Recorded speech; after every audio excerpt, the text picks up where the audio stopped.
A woman will endure silence for years, until the day she decides she deserves to be heard. The orchestra swelled beneath the vaulted ceilings of Sterling Manor, violins gliding through a waltz meant to celebrate 3 years of marriage, 3 years of duty, 3 years of immaculate appearances. Yet at the top of the grand staircase, where Duchess Evelyn Sterling was meant to descend in silver silk and diamonds, there was only empty space and a ripple of confused whispers moving across the marble floor like a rising tide. Duke Alexander Sterling stood at the foot of the stairs, one hand resting behind his back, posture flawless, expression carved from restraint, unaware that the absence above him would soon fracture the carefully ordered world he had built from pride and distance. Guests craned their necks, fans paused mid-air, chandeliers shimmered over a ballroom stretching nearly 40 feet across, but no soft rustle of gown followed, no gloved hand curled around the banister, no gentle smile meant for society's approval. Instead, a steward approached with quiet urgency, his voice barely rising above the music, informing the Duke that her grace was not in her chambers. Alexander's jaw tightened, though he offered only a nod, as if this were a minor inconvenience, as if his wife disappearing on the night of their anniversary could be managed like estate accounts or harvest reports measured in acres and dollars. He excused himself with polished composure and climbed the staircase alone, each step echoing faintly against stone walls that had witnessed generations of sterling restraint. Evelyn's door stood slightly ajar.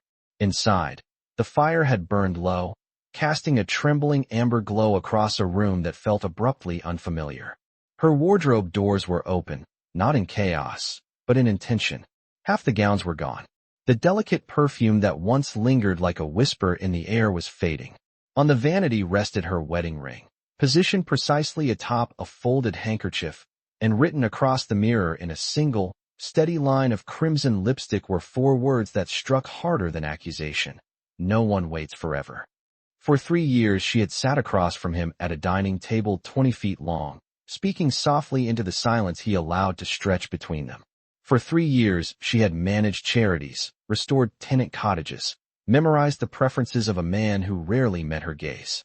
For 3 years she had knocked once, only once, on the heavy oak door of his private study to ask if he might walk with her beneath the autumn trees, and he had answered without looking up, explaining that duty required his attention. He had believed indifference was harmless. He had believed time would bend to structure. But as thunder rolled across the estate grounds and wind pressed against the tall windows, a footman arrived breathless with news that a carriage had been seen leaving the north gate just before the storm broke, heading toward the county road that disappeared for miles beyond the hills. Not alone, someone whispered. Alexander did not move at first. The ring on the vanity gleamed in the firelight, small and brilliant and devastating. And for the first time in 3 years, the silence inside his chest was not controlled. It was hollow. The storm did not wait for permission, and neither did regret.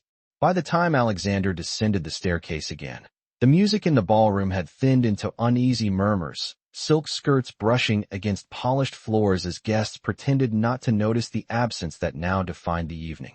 He dismissed them with formal restraint, his voice steady, his expression unreadable, assuring them that her grace had taken ill and required rest, though the lie tasted unfamiliar on his tongue.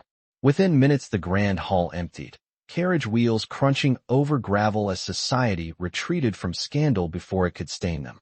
When the doors closed and the chandeliers dimmed, Sterling Manor felt larger than its 5,000 square feet, vast and echoing, as though the walls themselves were aware that something essential had shifted. Alexander returned to her chamber alone. The lipstick message remained across the mirror, bold and deliberate. No one waits forever. He had once admired her composure, the way she never raised her voice, never accused, never demanded what he did not freely give. He had mistaken silence for acceptance. Now, standing in the quiet she had left behind, he understood it had been endurance. He opened her writing desk. Inside, receipts from charitable foundations she had funded quietly with her own inheritance, letters from tenants thanking her for winter coal deliveries measured in careful dollars, sketches of a schoolhouse she had hoped to build on the north acreage.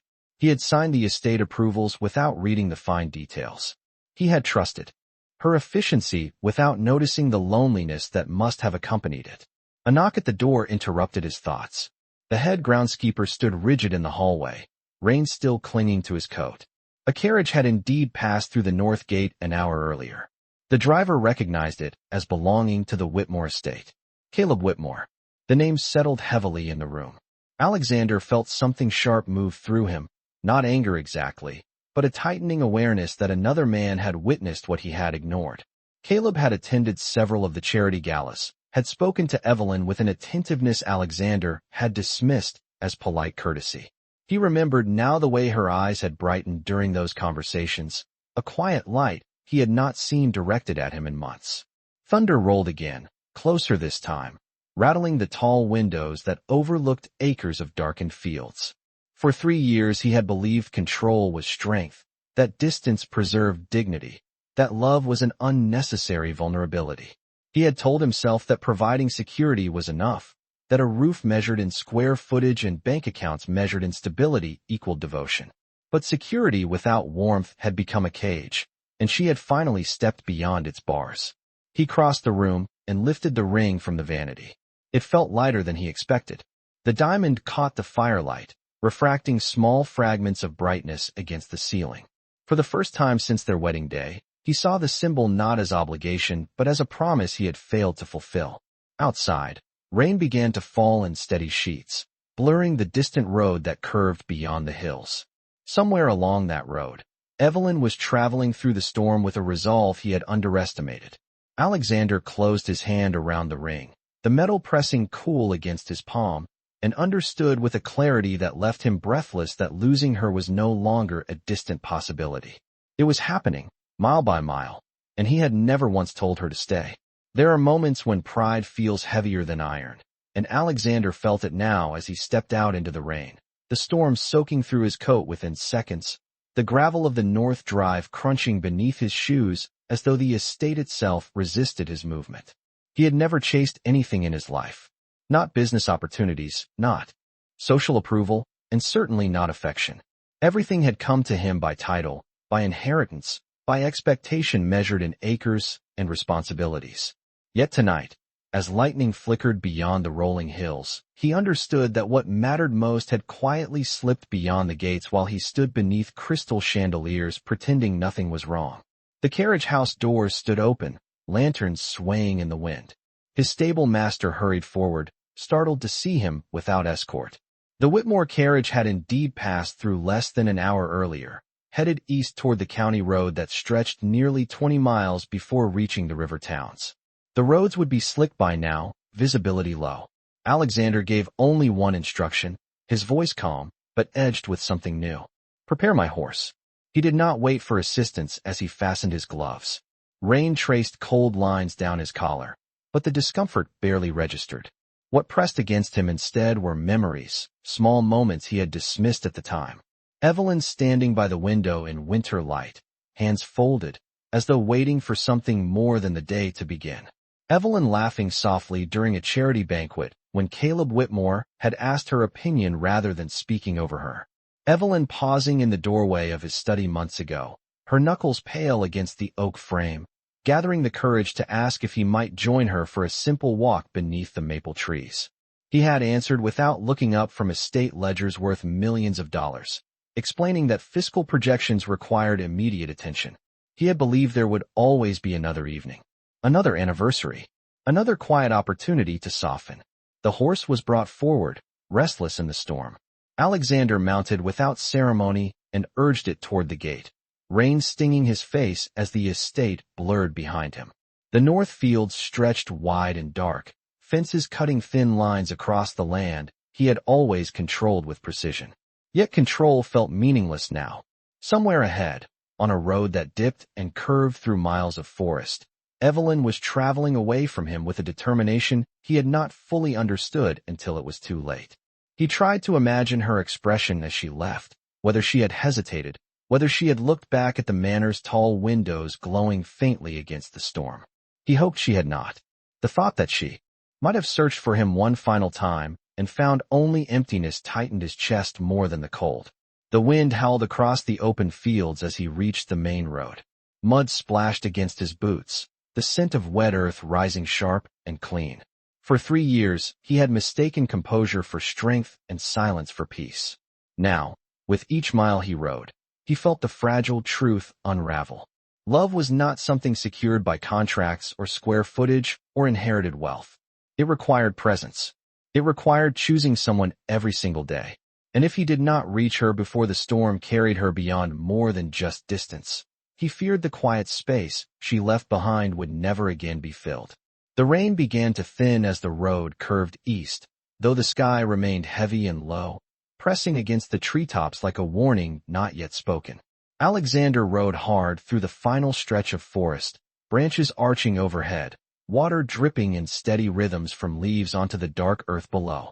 The county road split ahead, one path leading toward the river towns, the other toward Whitmore Estate, a property that sat nearly 15 miles from Sterling Manor, known for its wide pastures and the modest but elegant house Caleb Whitmore had restored after inheriting it 2 years earlier. Alexander did not hesitate. He turned toward Whitmore. Lantern light flickered faintly in the distance as he approached the long gravel drive. The estate house rose through the mist, smaller than Sterling Manor, yet warm in its proportions, windows glowing amber against the storm-washed night. A carriage stood near the entrance. His pulse tightened. He dismounted before a stable hand could approach and crossed the final stretch on foot, boots striking gravel with a deliberate rhythm that echoed louder in his ears than the wind. The front door opened before he reached it. Caleb Whitmore stepped onto the porch, coat draped loosely over his shoulders, expression composed yet guarded. He did not appear surprised. For a long moment neither man spoke. Rain slid from the roofline in quiet streams. Finally Caleb inclined his head with measured respect. "She is safe," he said evenly. Those 3 words struck Alexander harder than any accusation could have. Safe. As though she had needed protection.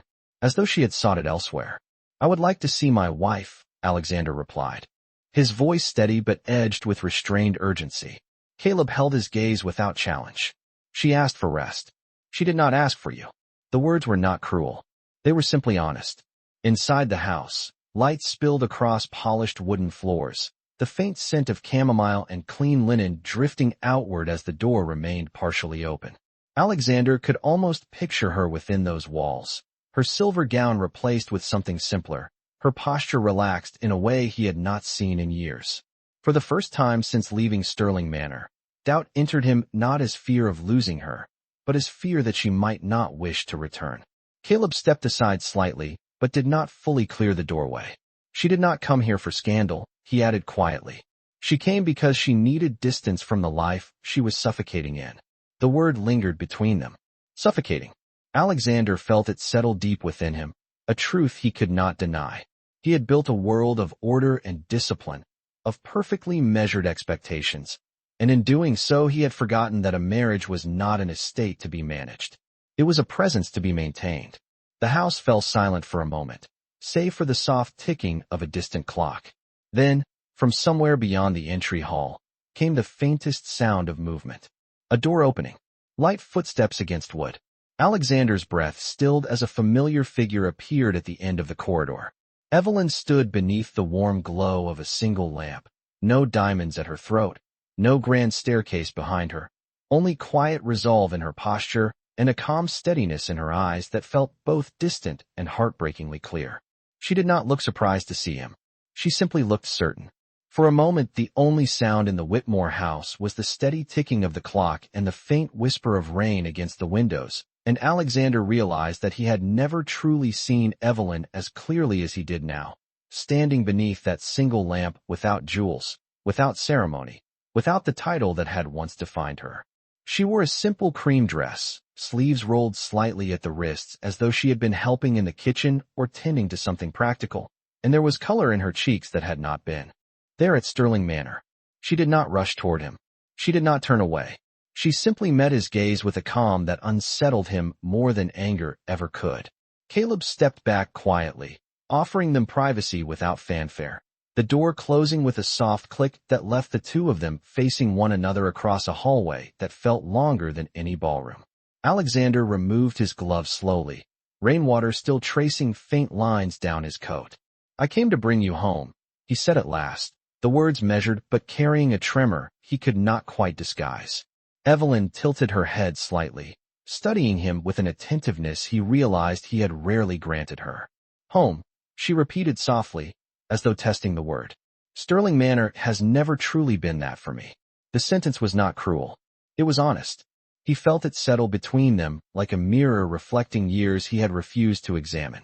You left without a word, he said, though even as he spoke he knew how hollow it sounded. Her eyes flickered briefly, not with guilt, but with quiet resolve. I left after 3 years of words that were never heard. I spoke in every way I knew how. I waited at that 20-foot dining table. I waited outside your study door. I waited through winters and anniversaries and conversations where I felt like a guest in my own marriage.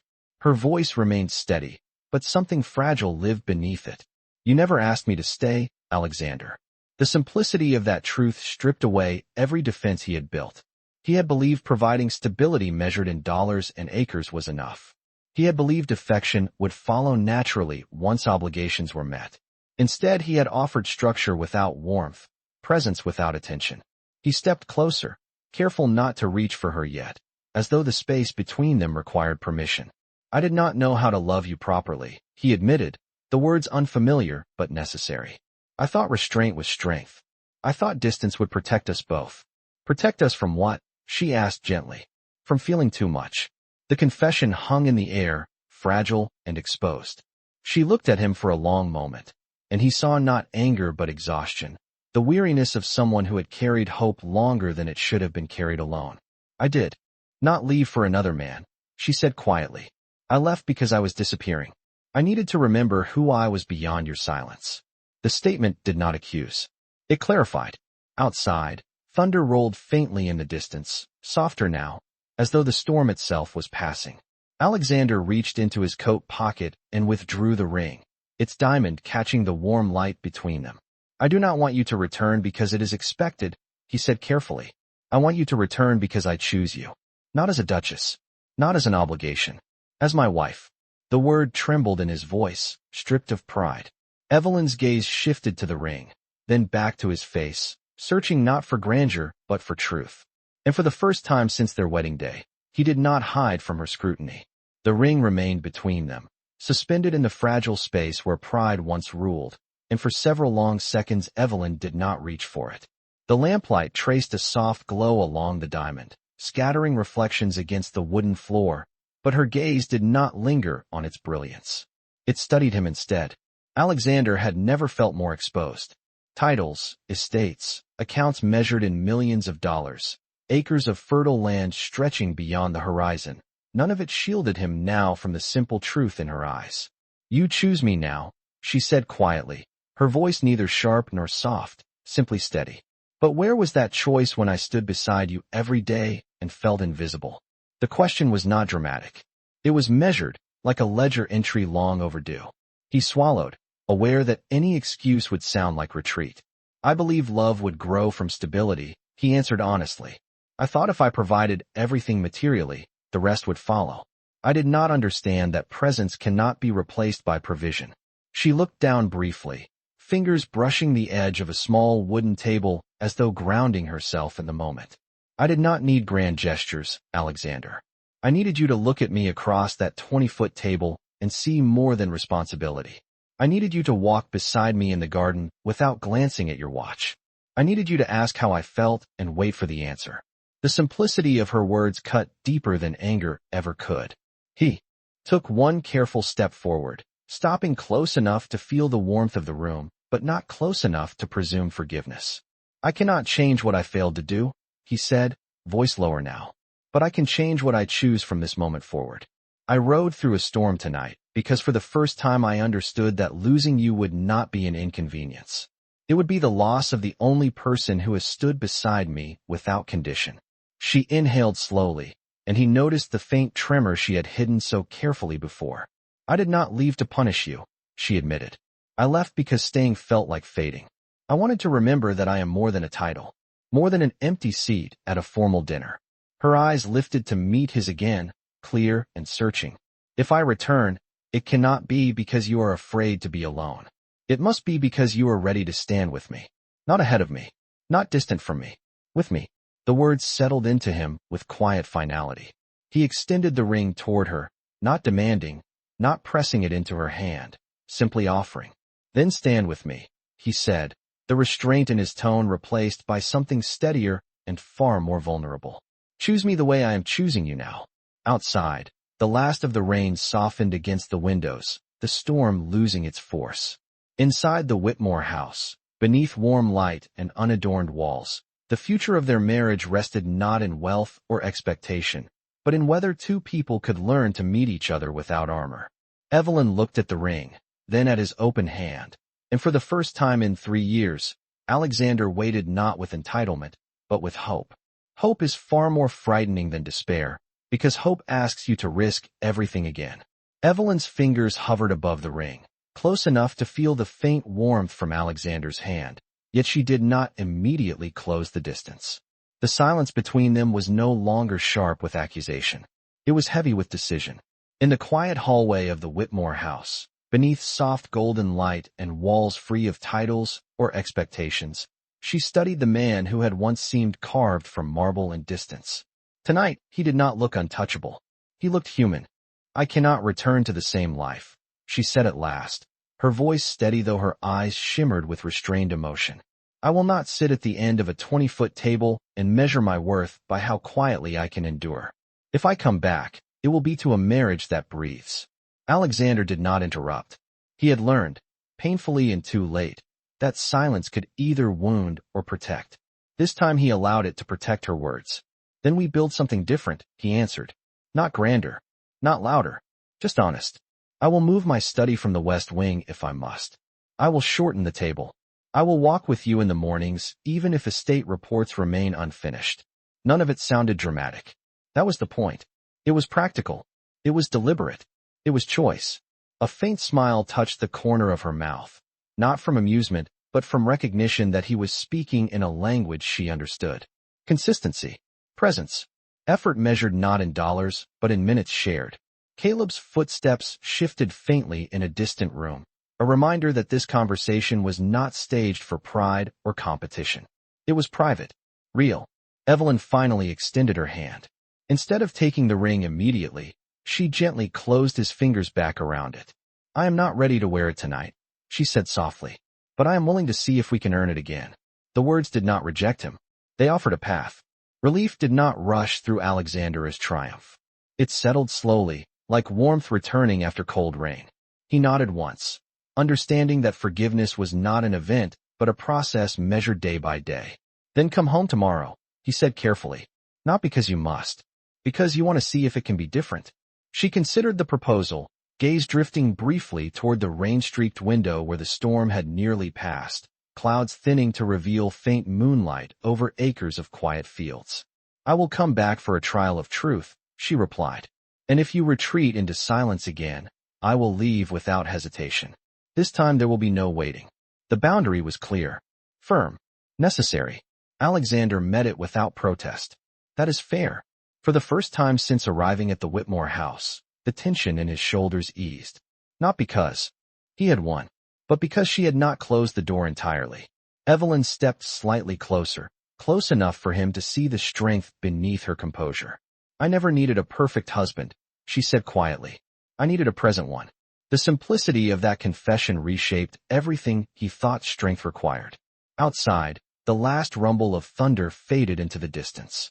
Inside, two people who had once lived like strangers within marble walls stood on the edge of something far more fragile and far more powerful than pride.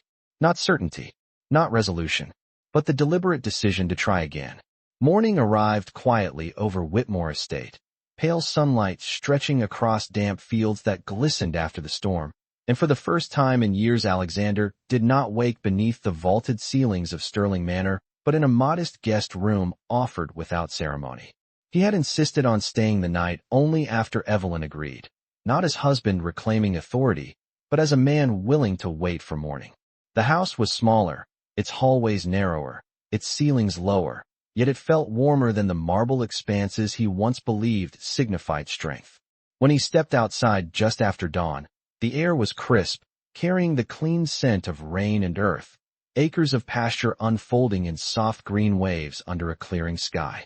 He found Evelyn near the far fence line, speaking quietly with one of the stable hands. Her sleeves again rolled to her wrists, her posture relaxed in a way he had rarely witnessed within their own estate. She thanked the worker by name before turning and noticing him. There was no tension in her expression this morning, only attentiveness. "You are still here," she observed gently. "I said I would stay until you chose otherwise," he replied. The answer was simple, free of pride. They began walking along the edge of the field without instruction, boots brushing against dew-soaked grass. For several minutes neither spoke. The silence felt different now. Not heavy, not strained, simply present. "I realized something last night," he said at last. "I built walls inside our home because I feared losing control. But in doing so, I lost connection." She glanced at him, not surprised. "You were not afraid of losing control, Alexander. You were afraid of being known." The accuracy of the statement drew a quiet breath from him. Perhaps she had always understood him more clearly than he had understood himself. He had hidden behind responsibility, behind expectations measured in generations, believing vulnerability weakened authority. Yet here, walking beside a woman who had chosen distance rather than resentment, he understood that authority meant little without intimacy. They reached a wooden gate overlooking several acres of open pasture where horses grazed calmly under soft light. "Sterling Manor has always felt like a monument," Evelyn said thoughtfully. "Beautiful, impressive, but not alive. If we return, it cannot remain a monument to duty. It must become a place where we speak without rehearsing our words." He nodded slowly. "Then we will change it. The dining table will be shortened. My study will move to the main floor. The east wing will no longer be closed behind locked doors." She looked at him carefully. "And when I ask you to walk with me in the evening, will you close your ledger books?" "Yes." The response came without hesitation. The certainty in his voice was not dramatic. It was grounded. They stood side by side as sunlight strengthened across the horizon, illuminating fields that stretched nearly 200 acres in quiet promise. "I will return with you this afternoon," she said finally. "Not because everything is fixed, but because you are trying, and because I am willing to try with you." He did not reach for her hand immediately. He allowed the decision to settle first, honoring the space she had fought to reclaim. When their fingers finally brushed, it was not possession. It was agreement. Somewhere beyond the hills, Sterling Manor waited, unchanged for now. But for the first time in 3 years, the path leading back to it did not feel like resignation. It felt like the beginning of something deliberately rebuilt. The return to Sterling Manor did not arrive with fanfare, but with quiet observation, the carriage wheels rolling over familiar gravel as late afternoon lights stretched across the sprawling estate, illuminating stone walls that had once felt imposing and now seemed almost expectant. Evelyn sat across from Alexander in the carriage, not at a distance of 20 feet, but within arm's reach, though neither spoke unnecessarily. The silence between them felt measured, intentional, no longer filled with absence, but with awareness. As the manor rose before them, its windows reflecting gold from the setting sun across nearly 5,000 square feet of marble and history, Evelyn studied it not as a prison, but as a structure waiting to be reshaped. When the carriage stopped, Alexander stepped down first, then extended his hand, not as a formality, but as an invitation. She accepted, her grip steady. The front doors opened, staff members lined discreetly along the entry hall, curiosity carefully concealed behind practiced composure. For years they had witnessed a marriage conducted with impeccable civility and quiet distance. Today they sensed something altered, though no dramatic declaration marked it. Alexander turned not toward his private west wing, but toward the center of the house. The dining hall stood beyond tall double doors, the long table stretching 20 feet beneath crystal chandeliers that cast intricate patterns across polished floors. He paused at the threshold, looking at it not with pride but with clarity. "Tomorrow," he said calmly to the head steward, "this table will be reduced. 12 feet will suffice." The steward blinked once in surprise before nodding. "Yes, Your Grace." Evelyn watched without comment, but a small shift in her expression acknowledged the meaning behind the change. They moved next toward the west wing. The heavy oak doors of his study had remained closed for much of their marriage, symbol of separation more than work. Alexander opened them and gestured inside. The room smelled faintly of leather and ink, walls lined with ledgers and framed documents representing acres and contracts worth millions of dollars. "This room will be relocated to the East Wing," he said evenly. "This space will become a sitting room. For both of us." Again, no flourish, no apology wrapped in grandeur. Simply action. As evening settled, lamps were lit across the manor, soft light replacing the colder brilliance of chandeliers. Evelyn wandered through the main hall, fingers grazing banisters she had once descended alone. She paused near the tall windows overlooking the gardens where autumn trees were just beginning to turn. A familiar tension threatened to surface, the memory of nights spent waiting, but it did not take hold. Instead, she heard footsteps approach and did not need to turn to know who it was. Alexander stopped beside her, not crowding, not retreating. "I have canceled tomorrow's board meeting," he said quietly. "I will walk with you in the morning." She searched his expression, not for perfection, but for consistency. "Change is not declared," she said softly. "It is." Repeated. He nodded. "Then I will repeat it." Outside, the last light of day faded across nearly 200 acres of land that had once symbolized control. Now it felt like possibility. The manor had not transformed overnight. Its walls remained stone. Its ceilings remained high.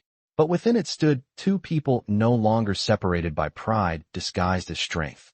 As the lamps flickered gently against darkening windows, Evelyn did not feel like a guest within her own life.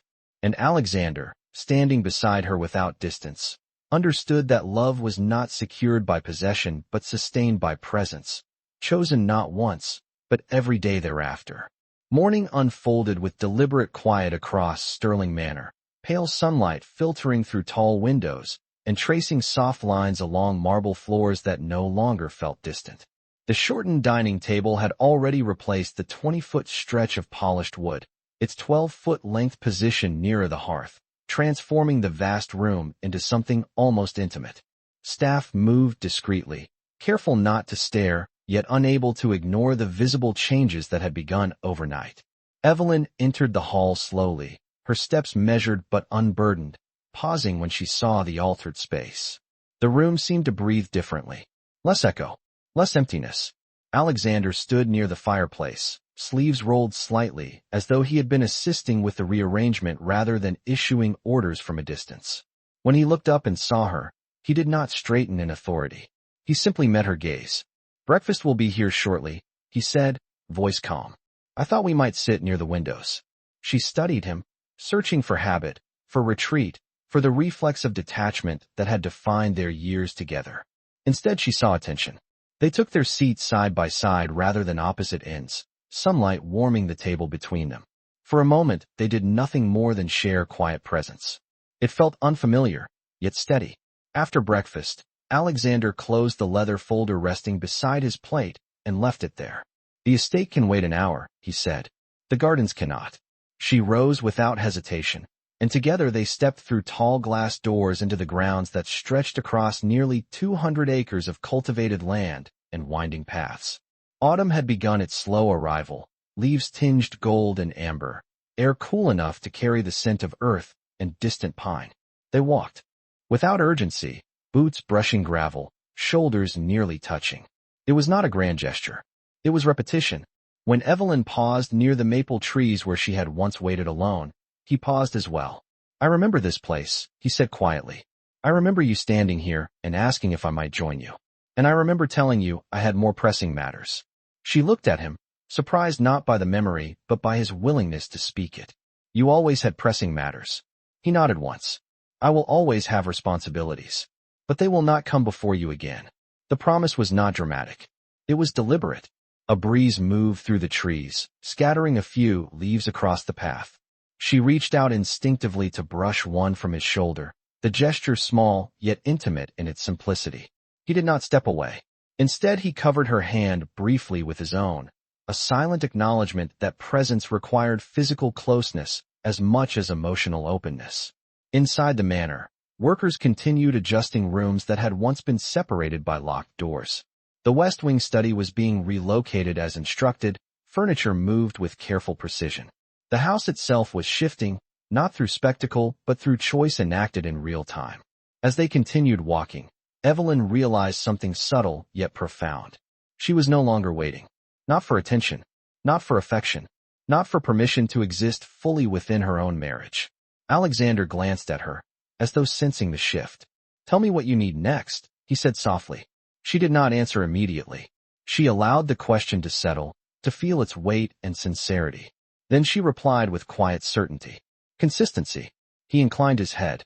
"Then that is what you will have." And beneath the open sky, with no audience and no ceremony, two people who had once drifted apart began learning the discipline of choosing each other again, not in grand declarations, but in ordinary hours that, when repeated, became extraordinary. Consistency is quiet until it is tested. The days that followed did not arrive with dramatic declarations or sudden perfection. They arrived with small decisions made repeatedly, like steady footsteps across polished floors that had once echoed with distance. 3 mornings in a row, Alexander closed his study door at precisely 8 o'clock and walked the gardens beside Evelyn without checking a watch or glancing toward the estate wing. 3 evenings in a row, he remained at the shortened dining table long after plates had been cleared, listening as she spoke of the schoolhouse plans she had sketched months before leaving. He asked questions. He waited for answers. The staff noticed. The house noticed. And slowly, the rhythm of Sterling Manor shifted from ceremony to presence. Yet healing is rarely linear. On the 4th afternoon, a courier arrived with urgent financial reports requiring immediate review. Figures involving land contracts valued in millions of dollars and signatures expected before nightfall. The leather folder was placed before Alexander as he stood in the main hall. For a brief moment, old instinct surfaced, the familiar pull toward duty above all else. Evelyn saw it in the subtle tightening of his posture. She did not accuse. She simply watched. He opened the folder halfway, scanned the first page, then closed it deliberately. "I will review this after dinner," he said calmly to the steward. "The world will not collapse in 4 hours." The statement was not reckless. It was intentional. When the steward withdrew, Evelyn stepped closer, her expression unreadable. "You do not have to prove anything every hour," she said gently. "I am not measuring you." He exhaled slowly, recognizing the truth in her tone. "I am not trying to prove. I am trying to retrain myself. For years I trained my instincts toward distance. It will take discipline to retrain them toward closeness."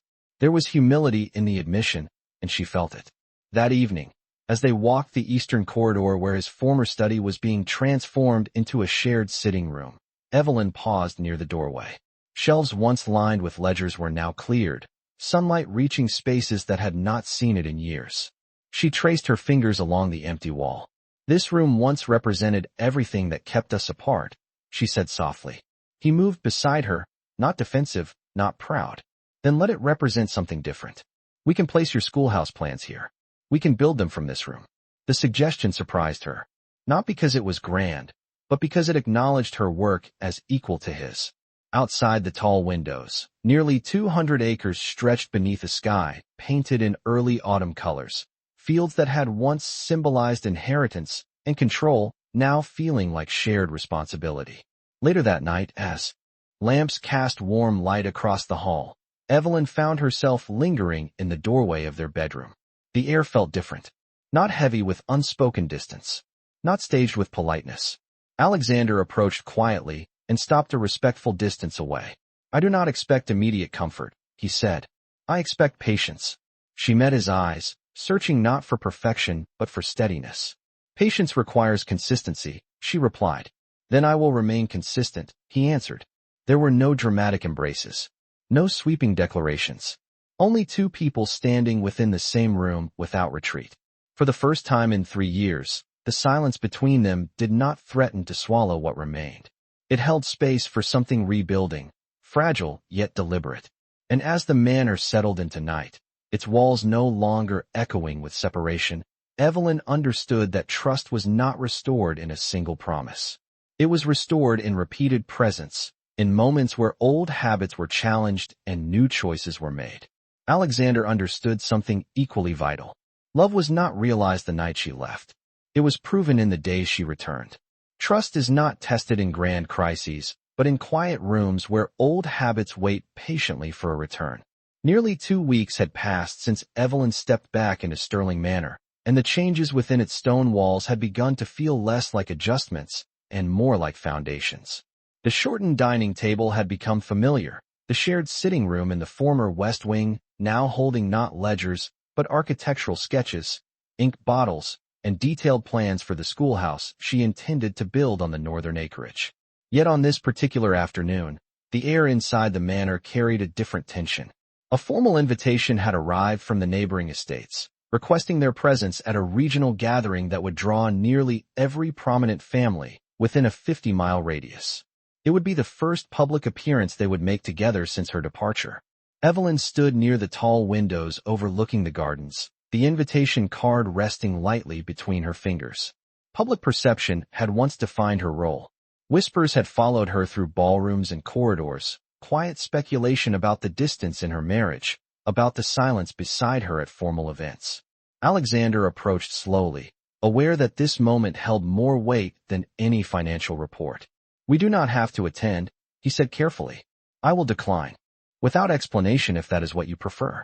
She studied him, not for obligation but for alignment. Declining would be easier, she admitted. But easier does not always mean stronger. He waited. That alone marked change. "If we attend," she continued, "it will not be to display perfection. It will be to stand honestly beside one another. I will not pretend the past 3 years were ideal. And I will not tolerate subtle mockery disguised as courtesy." There was steel in her tone, calm and unyielding. He nodded once. "Then I will stand beside you, not ahead of you. And if anyone questions you, they will answer to me. Not with force, with clarity." The promise did not seek dominance. It sought partnership. That evening, as twilight settled across nearly 200 acres of land glowing beneath soft autumn light, they walked once more through the gardens before dinner. The maple leaves had deepened in color, gold shifting toward crimson. Evelyn paused near the place where she had once waited alone and looked toward the manor windows now lit with warmth rather than distance. "I used to stand here and imagine leaving forever," she confessed quietly. "I thought perhaps I would never feel at home within these walls." He stepped beside her, close enough to feel her presence without claiming it. "And now," she inhaled slowly, measuring the truth within herself. "Now I feel something rebuilding. Not complete, but real." He did not rush to celebrate the statement. He understood its fragility. Inside the manor, preparations for the gathering began discreetly, garments selected not to impress, but to reflect steadiness. When the evening of the event arrived, Alexander extended his arm, not as a formal gesture, but as an invitation freely accepted. Evelyn placed her hand upon it, posture composed, gaze forward. As their carriage departed the estate, gravel crunching beneath the wheels, neither of them felt the sharp edge of performance that had once defined such moments. Instead, they carried something quieter and stronger. The knowledge that whatever whispers awaited beyond the 50-mile radius of their home, they would face them not as distant figures bound by title, but as two individuals choosing each other publicly and privately. And within that choice, the foundation of their marriage no longer rested on expectation, but on deliberate, daily presence. There are evenings that measure the distance between who you were and who you have chosen to become. The regional gathering unfolded beneath crystal chandeliers and polished marble, voices blending into refined conversation as carriages lined the circular drive outside the grand estate nearly 50 miles from Sterling Manor. When Alexander and Evelyn entered the ballroom, the subtle hush that followed was not loud, but it was undeniable. For years, society had watched them with polite curiosity, sensing the distance behind their perfect posture. Tonight, they walked side by side without strain, without rehearsed smiles. Not performing unity, living it. Whispers moved like silk along the edges of the room. Some curious, some speculative. Evelyn felt them, but they did not penetrate the calm she carried. Her hand rested lightly on Alexander's arm, not clinging, not distant. When the host approached with measured politeness, offering greetings edged with careful observation, Alexander did not answer alone. He turned slightly toward Evelyn, allowing her voice to enter the exchange first. It was a small gesture, but those who noticed understood its significance. Throughout the evening, conversations unfolded around them, discussions of acreage, contracts valued in millions of dollars, harvest forecasts, philanthropic donations. When someone made a quiet remark about the strength required to maintain appearances, Evelyn met the comment with steady grace. Appearances are fragile, she replied evenly. Presence is stronger. Alexander did not interrupt. He did not correct. He simply stood beside her, gaze steady, alignment clear. Later, as the orchestra began a slow waltz, he turned toward her. May I? The question held more meaning than tradition. She looked at him, searching not for grandeur, but for sincerity. Yes. They moved onto the dance floor not as a spectacle, but as a statement. His hand rested respectfully at her waist, her fingers lightly interlaced with his, their steps measured and unhurried. For 3 years, physical closeness had felt ceremonial. Tonight it felt intentional. Not perfect, not effortless, but chosen. Around them, conversation softened. It was not the elegance of their movement that drew attention. It was the absence of distance. When the music faded and applause drifted politely through the hall, Alexander did not release her immediately. He leaned slightly closer, voice low enough for only her to hear. Thank you for giving us another chance to learn. She held his gaze, the faintest warmth rising to her expression. Thank you for learning. Those words carried more weight than any public declaration. The remainder of the evening passed without tension, not because judgment disappeared, but because it no longer held power. As their carriage departed beneath a sky brushed with late autumn stars, the road stretching across 50 quiet miles back towards Sterling Manor, Evelyn rested back against the seat. Exhaustion mingled with something steadier. Relief. Alexander reached across the narrow space and gently took her hand, not as reassurance, but as confirmation. When the manor's silhouette appeared in the distance, illuminated by warm light rather than cold grandeur, neither of them felt the sharp edge of performance that had once defined their return from such events. Inside those stone walls waited rooms rearranged not only in structure, but in intention. And as the carriage rolled through the gates, Alexander understood with clarity that love is rarely lost in a single moment. It fades through neglect and returns through deliberate presence. Evelyn understood something equally powerful. A heart that leaves to protect itself can return when it is finally seen. And within the quiet expanse of nearly 200 acres, beneath open sky and steady light, two people who once mistook silence for strength chose instead the discipline of staying, not because they feared being alone, but because they had finally learned how to stand together.